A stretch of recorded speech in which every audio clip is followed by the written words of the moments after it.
Bonjour à tous, derrière moi le château de Vaux-le-Vicomte, château magnifique ici en Seine-et-Marne, entouré de ses douves. Et dans le parc de ce château, comme à la maison, nous pensons aux bulbes de printemps qu'il faut planter maintenant, parce qu'ils vont donner les premières couleurs dans nos jardins lorsque le printemps arrivera. Voici une technique de plantation un petit peu particulière que nous vous proposons avec Valérie. C'est la technique de plantation en étage. Comme ça, nous aurons en quelque sorte des bulbes en permanence en fleurs au même endroit. Regardez. Oui Laurent. Alors tout d'abord, le choix des bulbes. Ici, j'ai donc de l'ail d'ornement, ail qui va donc fleurir au mois de juin. J'ai des bulbes de jacinthe, de narcisse et de tulipe. Donc ces bulbes vont fleurir en avril-mai. Et pour terminer, des petits iris qui vont fleurir de mai à août. Chacun de ces bulbes n'est pas planté à la même profondeur, d'où les différents étages qui vont faciliter cette floraison permanente. D'abord le pot. Alors le pot.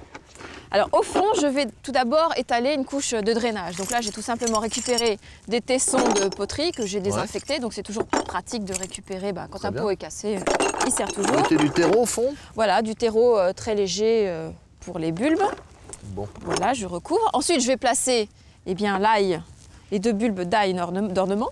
Parce que eux sont plantés en profondeur. À 20 cm, voilà. Et vous recouvrez après par-dessus? Et oui, on procède comme dans un sandwich en fait. Ah oui, carrément. Donc on met une couche de terreau et le deuxième étage va arriver. Alors là, c'est assez curieux. Bon, ce sont des bulbes qui, eux, poussent à des profondeurs moindres, comme par exemple... la jacinthe, les narcisses à 15 cm de profondeur. Donc même toujours... les tulipes, non? Oui, les tulipes. Alors toujours la petite pointe vers le haut, les racines vers le bas. Puis on les place en fait en décalage avec les bulbes qui sont en dessous. Très bien. Encore une couche de terreau. C'est vraiment simple, on a l'impression de faire un millefeuille. Hein. Voilà. Et puis regardez maintenant ce que cela donne. Une fois que c'est fini, il suffit simplement de mettre le pot à l'extérieur et à l'abri. Merci Valérie. Au revoir à tous. Au revoir.